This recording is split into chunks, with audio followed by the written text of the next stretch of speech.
Au nom de Dieu, qui en toute chose fait jaillir la vie, nous nous rappelons la bonne nouvelle de l'Évangile. Qui que vous soyez, d'où que vous veniez, quelle que soit votre histoire de vie, quelles que soient vos forces, vos blessures, vos faiblesses, quelles que soient vos convictions, quelle que soit votre sensibilité religieuse ou non religieuse, quels que soient vos itinéraires, vos choix, quelle que soit votre humeur et votre état d'esprit ce matin, tel que vous êtes, comme vous êtes, la grâce et la paix nous sont données gratuitement de la part de Dieu qui est Père, de Jésus-Christ notre Sauveur et notre Frère, et du Saint-Esprit, le souffle de vie. Amen. Le Seigneur nous accueille, le Seigneur nous rassemble, chantons son nom avec les 5 premières strophes du 21-16, avec toi Seigneur tous ensemble, et si vous le pouvez, vous êtes invités à chanter debout.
invite à reprendre place si ce n'est pas déjà fait.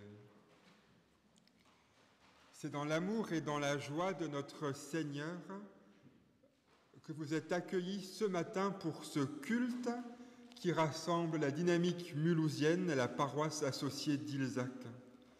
Bienvenue à chacune et chacun, que vous soyez présents physiquement ici ce matin ou que vous soyez en communion avec nous via la vidéo. Par-delà les frontières géographiques, humaines, théologiques, vous êtes ici chez vous pour ce temps de prière, de chant et d'écoute d'une parole de vie qui nous est adressée par Dieu dans l'aujourd'hui de nos existences. Le verset pour ce culte et cette semaine se trouve dans la lettre de Paul aux Éphésiens, au chapitre 5, les versets 8 et 9. « Vivez comme des enfants de lumière, car le fruit de la lumière consiste en toutes sortes de bonté, de justice et de vérité. » J'ai amené ce matin une boîte. Les boîtes, c'est comme les cadeaux, on ne sait jamais ce qu'il y a dedans avant d'avoir ouvert. Parfois, on essaye de secouer pour entendre et deviner au bruit. Il y a des cadeaux qu'on devine plus facilement que d'autres. Essayez d'emballer une bouteille de vin, vous pourrez faire ce que vous voulez. La personne à qui on l'offre saura toujours par avance que c'est une bouteille de vin. Pareil pour les livres. Les cadeaux, les boîtes, on ne sait jamais avant d'ouvrir ce qu'il y a à l'intérieur. Il y a des cadeaux qui nous plaisent, et puis il y a les autres.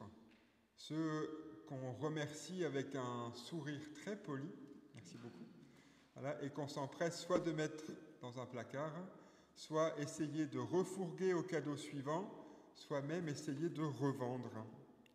Il y a des cadeaux qui impliquent d'être utilisés et pas seulement quand la personne qui nous l'a offert débarque. On a tous des cadeaux comme ça, des plats à tarte par exemple, qu'on doit sortir quand la visite arrive, parce que sinon on sait que ça va râler, parce que qu'est-ce que tu as fait de mon plat? Qu'est-ce que tu en fais? Si tu ne l'utilises pas, tu me le rends. Voilà. Bref, en tout cas, il y a des cadeaux qu'on doit utiliser, et parfois, ça serait bien de les utiliser autrement, à d'autres moments que là où c'est nécessaire, utile, parce que l'autre va voir. Non, ma mère, ça va. Voilà.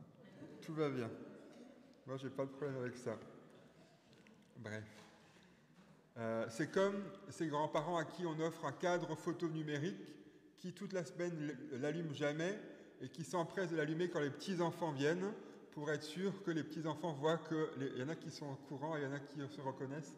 Voilà, pour être sûr que les photos soient bien là et l'appareil photo numérique, enfin le cadre photo numérique soit bien utilisé. Bref. C'est la question de ce verset d'Éphésiens, « Vivez comme des enfants de lumière, car le fruit de la lumière consiste en toutes sortes de bonté, de justice et de vérité. » Une manière de nous rappeler que ce qui doit nous animer en tant que chrétiens jour après jour, on est invité à pas seulement le vivre, dimanche après dimanche, de 10h à 11h, voire 11h30 selon ceux qui prêchent. C'est pas moi qui prêche aujourd'hui, donc je ne vous dirai pas à quelle heure ça se termine. Voilà. Non, mais ouais, voilà. En tout cas, une manière de nous rappeler aussi que ce qui nous est offert dans nos vies, en tant que dynamique de vie de la part de Dieu, comme cadeau, c'est bien de l'utiliser de temps en temps, autrement que quand on s'en rappelle et quand on se dirige vers un temple. Je vous invite à la louange avec le psaume 48. Ta louange comme ton nom couvre l'étendue de la terre. Il est grand le Seigneur hautement loué, il est loué dans la ville de notre Dieu. Sa sainte montagne est digne et belle, elle est la joie de toute la terre. Ce que nous avions entendu, nous l'avons vu. Au milieu de ton temple, nous vivons ta fidélité. Ta louange comme ton nom couvre l'étendue de la terre. Ta main droite donne la victoire. Vous raconterez les merveilles du Seigneur aux générations qui viennent. Ce Dieu est notre Dieu pour toujours et à jamais. Amen. Et je vous invite à poursuivre ce temps de louange par le chant au 4605, « Mon Sauveur, je voudrais être », dont nous chantons les 3 strophes. Et si vous le pouvez, vous êtes invités à chanter debout.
Déposons nos vies entre les mains de Dieu. Seigneur, nous agissons si souvent selon nos opinions plutôt que selon tes commandements. Nous ne mettons pas suffisamment en pratique l'amour fraternel que tu attends de nous. Pardonne-nous et fais-nous vivre en disciples de Jésus-Christ, ton Fils, notre Sauveur. Seigneur, écoute et prends pitié.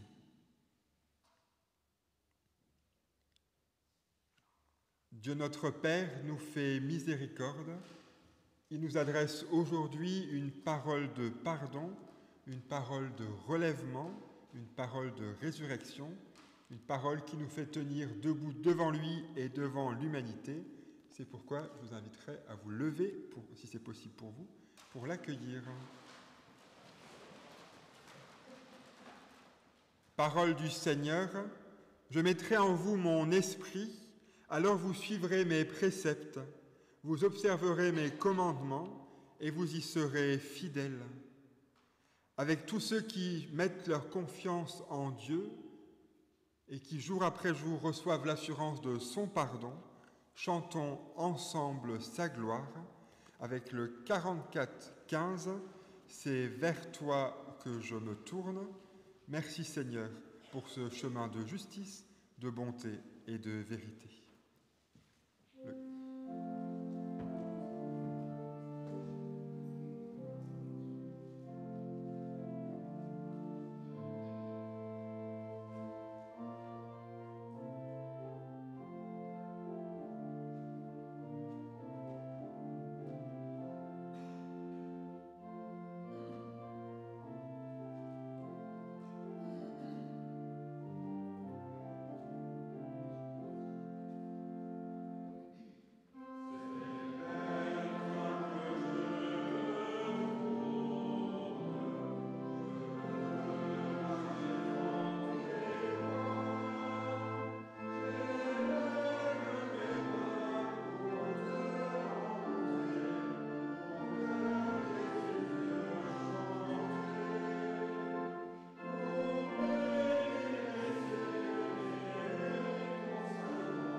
Je vous invite à reprendre place. Avant de nous mettre à l'écoute des Écritures pour ce dimanche, prions ensemble. Seigneur, nous t'en prions, donne-nous le désir de chercher ta parole, donne-nous la lumière pour trouver ta parole, donne-nous ton esprit pour que ta parole résonne dans nos vies. Donne-nous le courage de vivre selon ta parole. Nous t'en prions. Amen.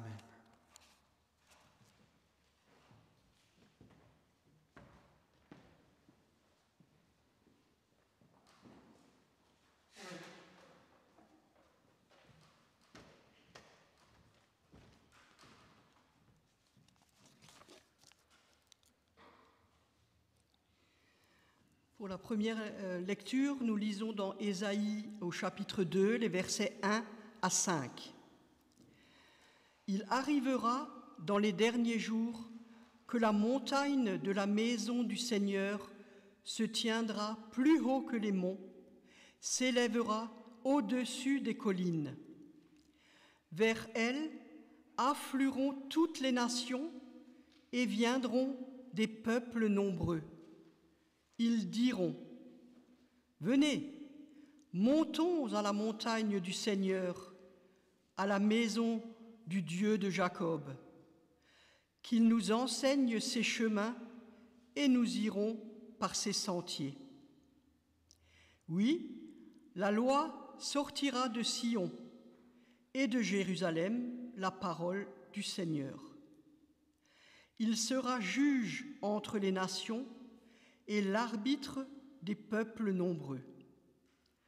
De leurs épées, ils forgeront les socs, et de leurs lances, des fossiles. Jamais nation contre nation ne lèvera l'épée. Ils n'apprendront plus la guerre. Venez, maison de Jacob, Marchons à la lumière du Seigneur. Et dans l'évangile de Matthieu, au chapitre 5, les versets 13 à 16. Jésus dit : « Vous êtes le sel de la terre. Si le sel perd sa saveur, comment redeviendra-t-il du sel ? Il ne vaut plus rien. On le jette dehors et il est foulé aux pieds par les hommes. Vous êtes la lumière du monde. Une ville située sur une hauteur ne peut être cachée. Quand on allume une lampe, ce n'est pas pour la mettre sous le boisseau, mais sur son support, et elle brille pour tous ceux qui sont dans la maison. De même que votre lumière brille aux yeux des hommes, pour qu'en voyant vos bonnes actions, ils rendent gloire à votre Père qui est aux cieux. »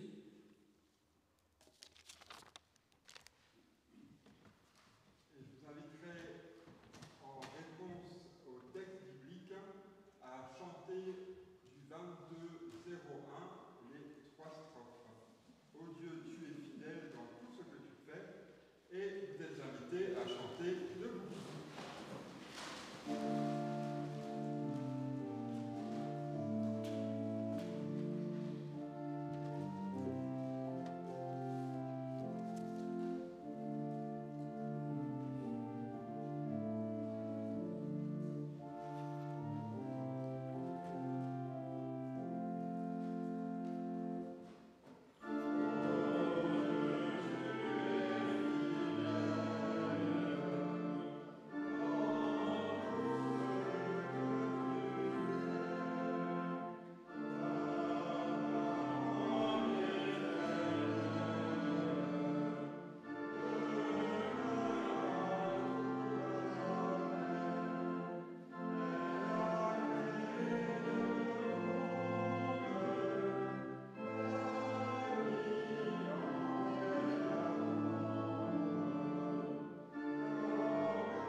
Bon, sinon je vais... Est-ce que vous m'entendez? Bon, on va essayer comme ça. J'espère, parce que, comme Jean-Sébastien vous a raconté un peu sa vie familiale au début de ce culte, je vais aussi vous parler un peu de moi. Voilà. Et j'aimerais commencer cette prédication par vous raconter la pire nuit de ma vie. La pire nuit de ma vie, je la dois à un collègue pasteur. Alors, il s'appelle Christian G. Il se reconnaîtra peut-être s'il regarde la vidéo. Nous étions partis ensemble il y a une quinzaine d'années en Égypte avec des jeunes. Et le collègue en question, Christian G, donc, je m'adresse à lui toujours, avait eu la merveilleuse idée de proposer au groupe d'aller admirer le lever du soleil sur le mont Sinaï. C'est un classique du tourisme, mais aussi de la spiritualité. Alors, pour accéder au mont Sinaï, dans le désert égyptien, il y a deux chemins. L'un des deux s'appelle le Siket Saïdna Moussa, ce qui signifie le chemin de notre Seigneur Moïse. On l'appelle aussi la route aux 3750 pas de la pénitence. Il y a 3750 marches à gravir. Et comme si cela ne suffisait pas, le projet prévoyait, comme il s'agissait d'aller admirer le lever du soleil, il fallait partir en pleine nuit, vers minuit, marcher durant 3 heures de marche escarpée en montagne, pour arriver vers 3 heures du matin au sommet. À ce moment-là, commençait une attente frigorifiée du lever du jour, recroquevillé dans un bout de couverture. Durant 2 heures, tout le groupe était en attente grelottante de voir la lumière du monde se lever sur ce lieu mythique. Lorsqu'enfin la première lueur parut, tranchant l'obscurité, nous savions que la chaleur n'allait pas tarder à revenir. Nous étions quand même en Égypte. Le jour allait poindre et enfin le paysage magnifique attendu paraître devant nos yeux. Cet endroit, le sommet du mont Sinaï, que la tradition a aussi appelé la Sainte Cime ou la villégiature de Dieu, c'est le lieu où, selon la tradition, Moïse aurait reçu les tables de la loi. C'est là aussi que les premiers moines chrétiens, il y a vers le IIIe siècle de notre ère, c'est ce lieu que les premiers moines chrétiens avaient choisi pour se rapprocher de Dieu en s'éloignant des hommes. On pourrait dire encore que ce lieu est en quelque sorte le second toit du monde, l'Everest du monothéisme biblique. Seulement, cette expérience spirituelle avait dû se mériter, et ce que nous avons compris cette nuit-là, c'est que c'est quand il fait froid que tu connais la valeur de la chaleur, c'est quand il fait nuit que tu comprends la joie de la lumière, c'est quand tu manques de sommeil que tu comprends la joie du repos. Nous avions tous compris que c'est l'absence qui peut révéler la valeur d'une présence. Alors, si vous n'êtes pas des adeptes des marches éreintantes de nuit et du salut par la souffrance, nous pourrions décliner l'exemple encore d'une autre manière, d'une manière plus confortable. Il vous est peut-être déjà arrivé d'aller commander des frites dans une chaîne de restauration rapide. J'ai pour ma part mes habitudes dans celle dont la mascotte est un clown. Selon l'établissement où vous vous rendrez, les frites y sont plus ou moins salées, ce qui va changer tout au goût. L'absence de sel, donc de goût, révèle la valeur de celui-ci. Et puis, un dernier souvenir de voyage encore, c'était toujours à l'occasion d'un séjour de jeûne. Il se déroula, lui, il y a une dizaine d'années, à travers la Sibérie, dans le transsibérien, en une époque où voyager en Russie était plus commode que ces temps-ci. Pour se nourrir à petit budget durant plusieurs jours, sans quitter le train et sans avoir à emmener des quintaux de provisions, le plus pratique était d'emmener ce type de choses-là. Jean-Sébastien, je sais qu'il apprécie ça parce qu'il nous a nourris aussi à Paris avec ce type de choses-là. C'en est un qui reste d'ailleurs. Hein. Voilà, je ne mange pas la... Je sais plus, c'est chicken. Voilà. C'est les soupes lyophilisées. Ça, c'est assez magique, les soupes lyophilisées. Mais pour savourer une soupe lyophilisée, il faut de l'eau. Alors, heureusement, dans les trains russes, chaque wagon était équipé d'un samovar, c'est la bouilloire typique des pays slaves, qui nous assurait d'avoir de l'eau chaude illimitée en permanence. Mais ce que nous comprenons ici, c'est que l'absence d'eau, si je me retrouve avec cela juste pour me nourrir, encore qu'il y a des jeunes qui le grignotent sans eau, moi ce sera plus difficile, mais que l'absence d'eau va révéler la valeur de l'eau. Une soupe lyophilisée sans eau, un plat sans sel, un paysage magnifique sans lumière. Voici 3 expériences de l'absence. Ces expériences ne peuvent-elles pas nous parler de Dieu? Est-ce que son absence ne révèle-t-elle pas aussi la valeur de sa présence? C'est le même principe que nous appliquons à nos lectures bibliques. C'est par l'éclairage du Saint-Esprit que l'écriture va devenir écriture. Les textes que nous avons entendus, que Régine nous a lus, nous les avons écoutés avec la conscience, et d'ailleurs nous prions pour cela avant leur lecture, pour demander à l'Esprit Saint de nous éclairer. Parce que sans l'Esprit Saint, le texte sera comme ma soupe sans eau, il restera obscur, fade ou inaccessible. Pour parodier Georges Brassens, nous pourrions dire « Sans l'Esprit Saint, la Bible nous emmerde ». Les images du sel et de la lumière qu'utilise Jésus dans le texte de Matthieu 5 que nous avons entendu sont tellement générales et universelles que nous courons le risque, sans l'Esprit Saint, de nous précipiter sur elles en nous disant « Génial ! Aujourd'hui, nous avons enfin un texte qui est clair, dont la signification est évidente. Jésus, ce matin, comme Jean-Sébastien au début, nous a fait simplement du renforcement positif. Il assure à ses auditeurs que chacun d'entre nous est capable de se faire artisan de paix et de justice. Alors je pourrais simplement remplir quelques cases dans ma prédication, égrener quelques situations où la paix et la justice manquent. Alors chacun de nous rentrerait chez lui satisfait. Je pourrais choisir dans un dictionnaire des grands hommes et des grandes femmes de bien, en extraire quelques figures illustres pour vous les donner en exemple. Regardez Mère Teresa, regardez Martin Luther King, Gandhi, Sœur Emmanuelle, l'abbé Pierre, Marie Durand. Et puis je conclurai par une sentence exhortative en vous disant « Ils ont été sel de la terre, ils ont été lumière du monde, à votre tour de suivre leurs exemples. Et tout serait bien, j'aurais fait mon boulot, mais est-ce que cela ne serait pas trop facile?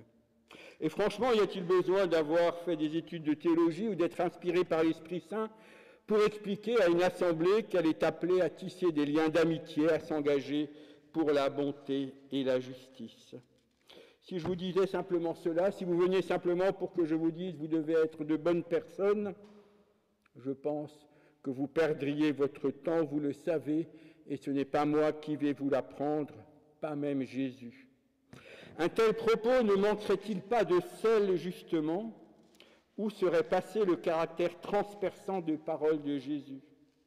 Parce que Jésus, en tout cas c'est ainsi que moi je le lis, n'était pas un moraliste, au sens où il ne dictait pas des comportements à suivre. Il ne disait pas « aimez tout le monde », il disait « il est facile d'aimer ses amis, moi je vous dis aimez vos ennemis ». Il ne disait pas « soyez non violents », il disait « si on te frappe sur une joue, tends l'autre ». Il ne disait pas « donne tout son argent aux pauvres », il disait « si tu veux être parfait, vends tout ce que tu possèdes, donne-le aux pauvres », mais il ajoutait plus loin « aux hommes cela est impossible, mais à Dieu tout est possible ». Il ne dira pas non plus « il est mal de lapider une femme », tous le savaient bien. Il dira que celui qui a péché jette la première pierre. Les paroles de Jésus avaient plus une fonction révélatrice que directive, de la même manière que le sel sur le plat, que la lumière dans l'obscurité, que l'eau sur la soupe lyophilisée, que l'esprit sur des textes figés par la tradition. Une parole biblique aura toujours besoin d'être réanimée à chacune de ses lectures par l'Esprit Saint, un peu comme, je vous ai ramené toute ma cuisine, comme ça marche aussi avec la purée déshydratée, à chaque fois que j'ouvre ce paquet, que j'y verse du lait et de l'eau, cette purée est comme recréée par l'apport d'éléments extérieurs. Et c'est ainsi que nous sommes invités, je crois, à écouter, à se laisser interpeller par les textes bibliques.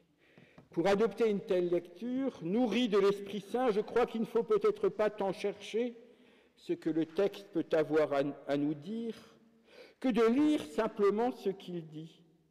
Et peut-être que parfois, l'Esprit concourra à nous apporter quelque éclairage. Essayons donc de nous laisser surprendre par ce que les images employées par Jésus suscitent. Je ne commenterai pas tout le texte de Matthieu 5, je m'arrêterai simplement sur une parole énigmatique. C'est lorsque Jésus dit « Si le sel perd sa saveur, il n'est plus bon à rien.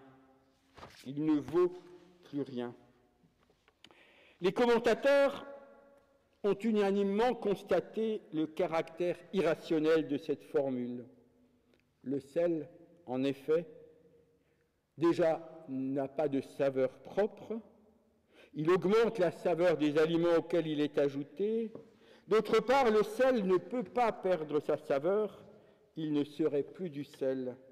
Du sel sans saveur, ce serait un peu comme l'eau qui s'évapore dans l'air, elle n'est tout simplement plus ou complètement dissipée. Jésus s'exprime en fait, et dans tous les exemples que je vous ai donnés, un peu comme ces artistes qui ont représenté des objets impossibles.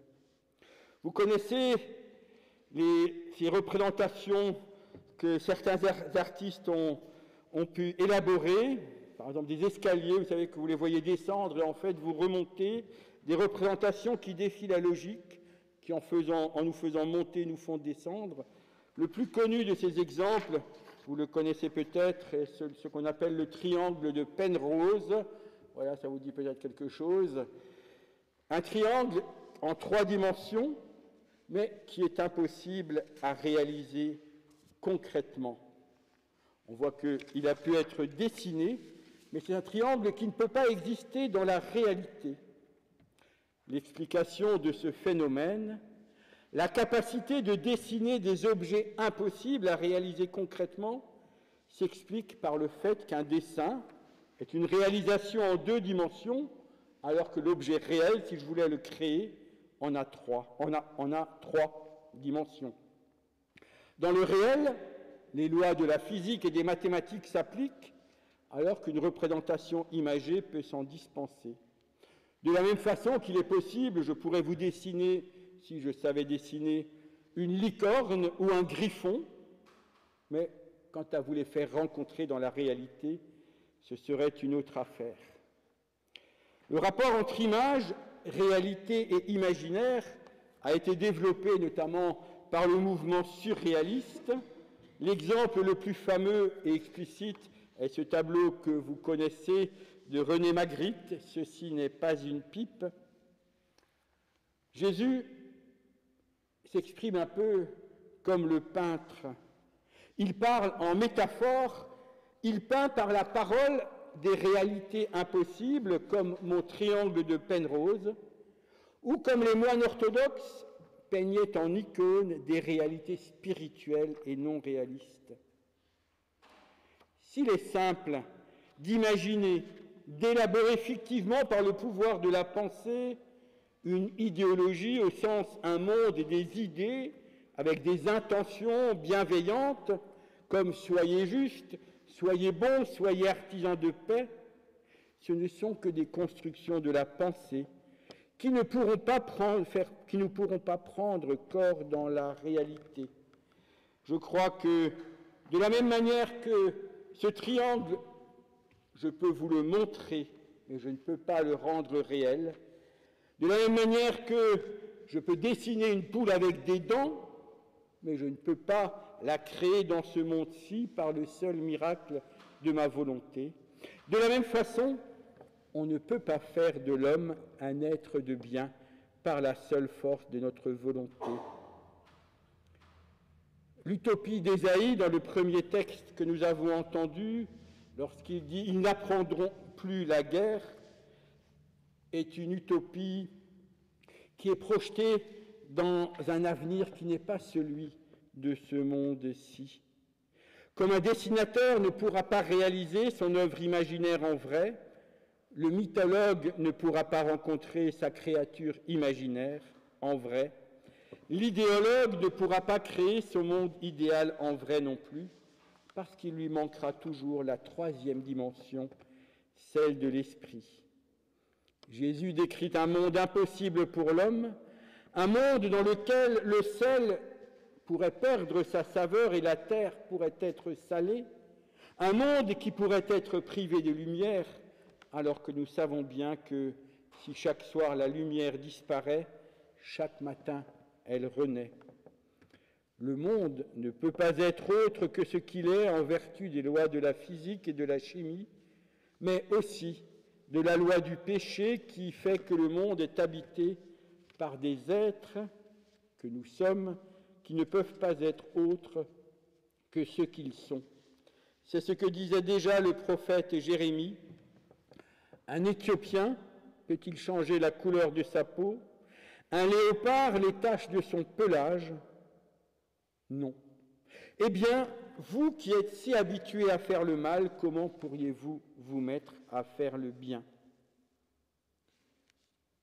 Par nous-mêmes, cela est impossible, à moins que ne s'ajoute à notre existence la troisième dimension, celle de l'esprit. Et celle-ci ne dépend absolument pas de nous. Mais cette dimension est là, et cette troisième dimension est formulée dans les deux mots les plus importants du texte que nous avons entendu. Jésus commence, il s'adresse à la foule sur la montagne, et il leur dit « Vous êtes le sel de la terre ». Les mots les plus importants, c'est ce « vous êtes ». Vous êtes le sel de la terre, vous êtes la lumière du monde. Souvenez-vous, le nom de Dieu révélé à Moïse était « Je suis ». « Je suis » qui sera repris par Jésus lorsqu'il dira « Je suis la lumière du monde ». C'est donc « Je suis » Dieu qui dit à ceux qui l'écoutent « Vous êtes ». Il ne nous dit pas si vous faites ceci ou si vous ne faites pas cela, vous serez le sel de la terre et vous serez la lumière du monde. Il dit, vous êtes le sel de la terre, la lumière du monde. Vous êtes, c'est-à-dire, vous ne pouvez pas ne pas être. Comme le sel, vous ne pouvez pas ne pas être salé. Comme la lumière, vous ne pouvez pas cesser de briller. Et ce serait folie que de penser autrement.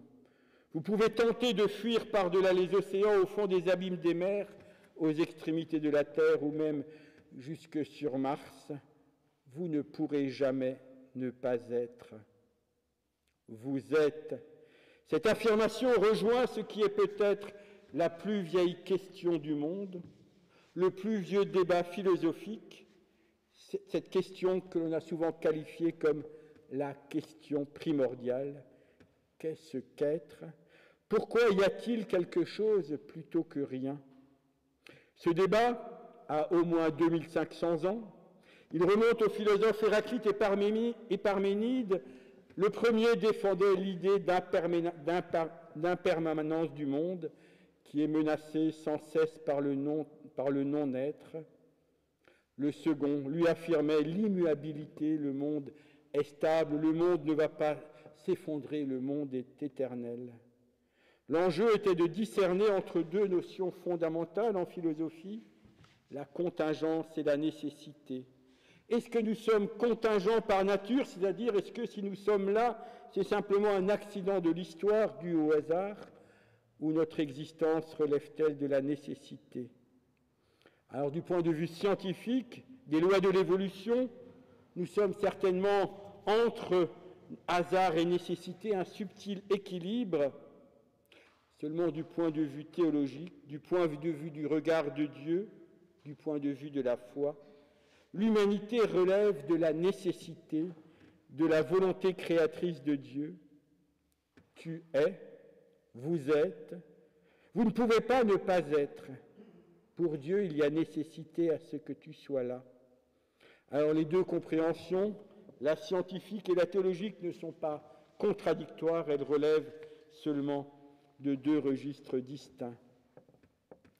Alors, être ou ne pas être, vous connaissez cette question, c'est la fameuse question d'Hamlet dans son célèbre monologue. Je terminerai en déclinant cet exemple-là. Devant l'immoralité et la méchanceté de l'âme humaine, Hamlet est tenté par la résignation. Cette vie vaut-elle la peine d'être vécue? C'est le sens de sa formule « être ou ne pas être », telle est la question. Il voit le tragique de son existence, il voit le tragique de la vie du monde, il est convaincu de son incapacité à en changer le cours, il a le choix.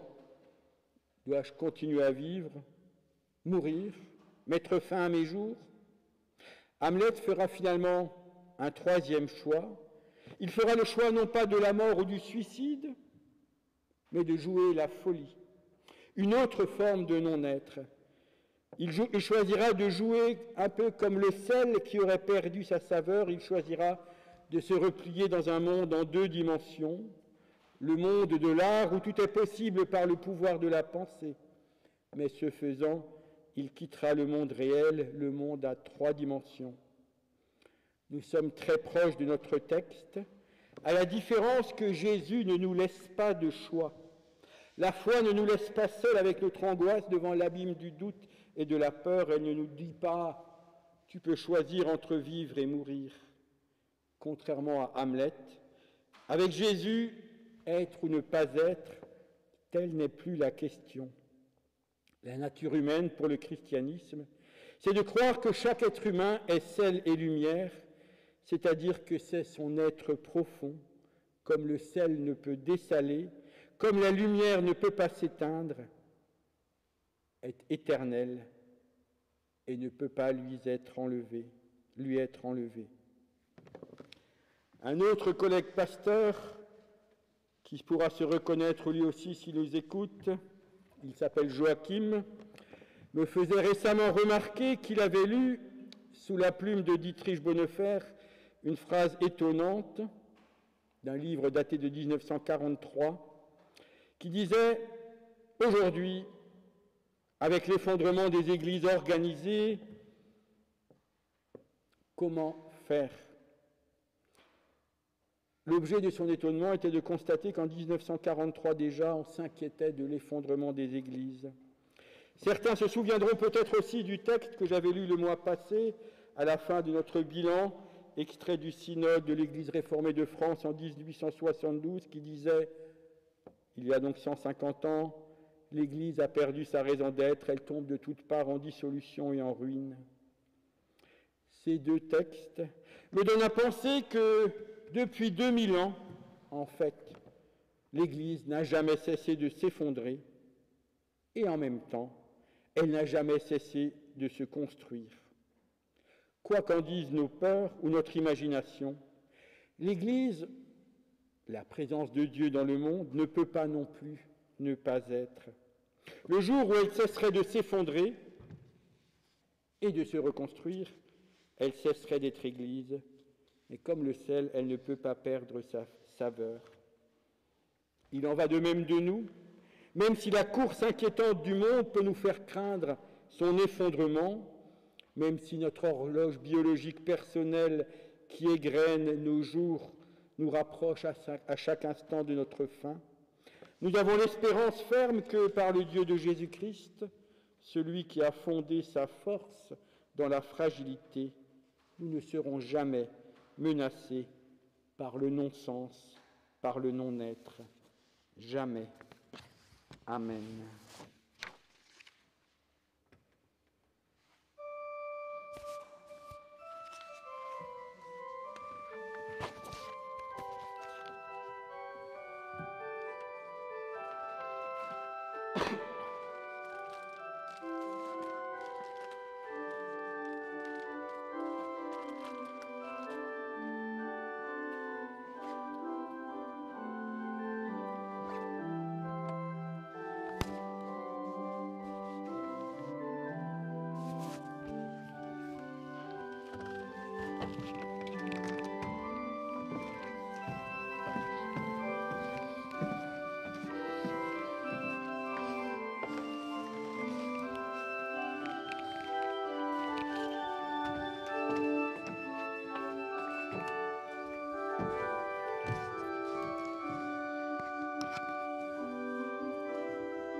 Quelques annonces pour cette semaine qui s'ouvre. Je vais commencer d'abord par des annonces qui concernent essentiellement la vie autour du temple Saint-Étienne. D'abord par une recherche de réfrigérateurs, de frigos, pour le confort à la fois des salariés et des bénévoles. Si jamais vous avez un frigo qui traîne chez vous et qui s'ennuie tout seul à ne pas être utilisé, Samuel et d'autres vous remercieront. Donc voilà, si jamais vous avez chez vous ou autour de vous un frigo qui n'est pas utilisé et que vous voulez vous en défaire, pensez au temple Saint-Étienne. Ensuite, toujours par rapport au temple Saint-Étienne, il est possible de donner un coup de main à l'ouverture du temple durant les expositions et durant les temps d'ouverture du temple au public. Une formation sera assurée. Donc si vous êtes intéressé, vous pouvez joindre Joachim ou Jean-Mathieu qui est là aujourd'hui pour plus de précisions et ils vous recontacteront. Pour la rentrée un peu plus loin, dans la perspective du culte de rentrée et du culte de réformation, deux cultes qui auront lieu au temple Saint-Étienne, non ? Le culte de rentrée, c'est à Saint-Martin. Saint-Martin, t'es sûr ? Oui. On avait dit Saint-Étienne ? Oui. Ok. Alors c'est moi, autant pour moi. Donc deux cultes fin septembre et fin octobre. Donc une chorale, on recherche des choristes et pour les deux cultes, des musiciens, guitare, piano, violon. Donc deux répétitions sont programmées. Pour le culte de rentrée, répétition les 15 et 22 septembre à 20h à Saint-Martin. Et pour le culte de réformation, qui sera un culte consistorial à Saint-Étienne, répétition les 29 septembre, 13 et 27 octobre à 20h aussi à Saint-Martin. Il y aura une feuille et c'est un peu loin, mais quand même, ça laisse le temps dans vos esprits de travailler en disant « Tiens, est-ce que ça pourrait m'intéresser ?» Dimanche prochain, culte ici même à 10h avec le baptême de Luna qui se réjouit, en tout cas qui sourit à l'évocation de son nom. Voilà. Tu peux te lever, tu as le droit. Oui. Voilà. Voilà. Mais c'est ça, c'est un entraînement, un petit entraînement pour dimanche prochain. Donc, vous êtes invités à l'accompagner de vos prières et par votre présence dimanche prochain, ici même à 10h. Pardon ?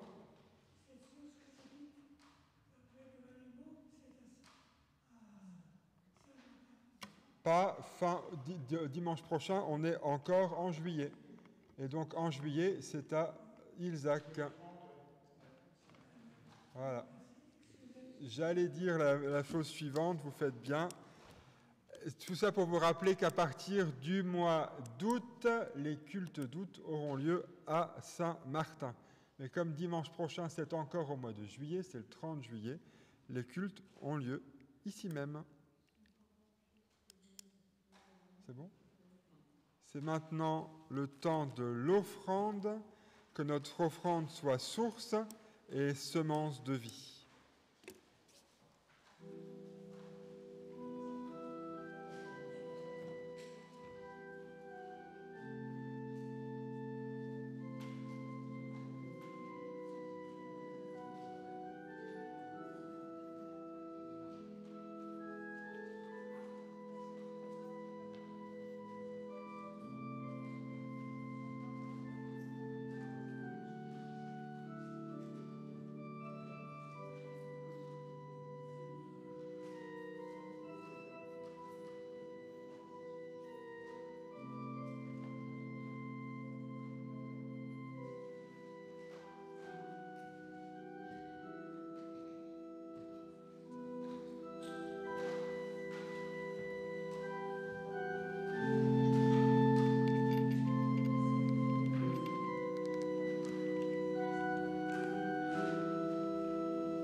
Père, accepte notre offrande joyeuse, l'offrande de notre argent, l'offrande de notre travail, l'offrande du temps nécessaire à l'écoute et toute offrande que nous inspire ton amour. Amen. Prions ensemble les uns pour les autres et les uns avec les autres. Dieu notre Père, nous te rendons grâce pour les témoins de la foi qui tracent à travers l'histoire et l'humanité des chemins qui mènent à toi. Pour l'Église, qu'elle accompagne fidèlement les pèlerins de la foi, nous te prions, Seigneur.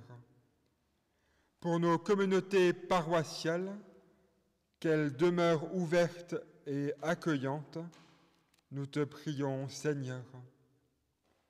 Pour celles et ceux qui cherchent un sens à leur vie, qu'ils trouvent en toi une raison d'espérer, nous te prions, Seigneur.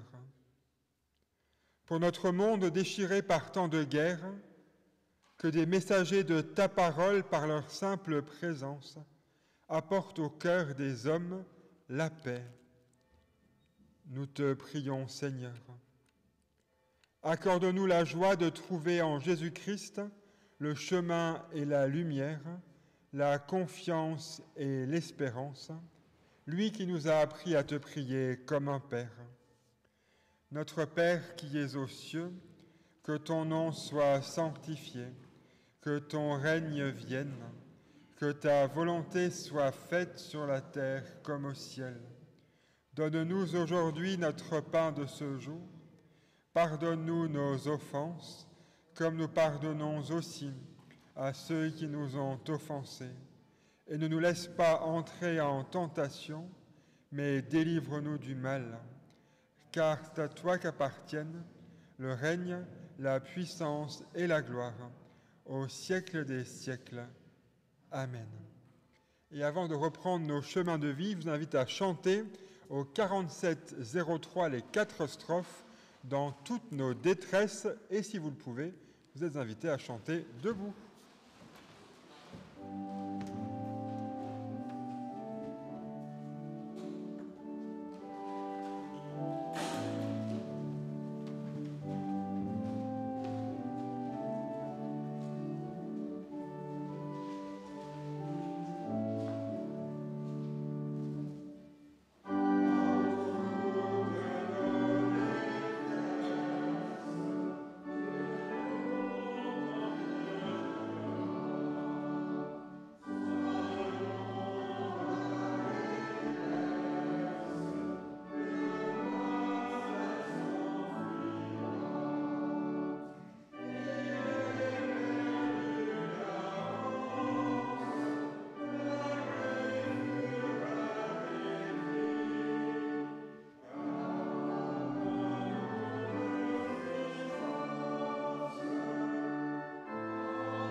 Seigneur, tu fais de nous ton peuple qui vit de ta grâce.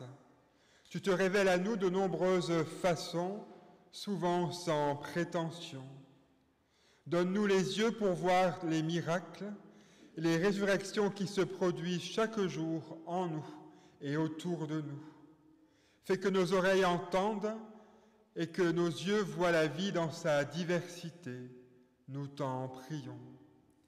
Que la paix de Dieu soit avec vous, peu importe le chemin sur lequel il vous envoie, qu'il vous guide à travers les épreuves, qu'il vous protège lors des tempêtes, qu'il vous ramène au port réjoui par les merveilles qu'il vous a faites découvrir, qu'il vous ramène au lieu qui vous assure la sécurité et le repos.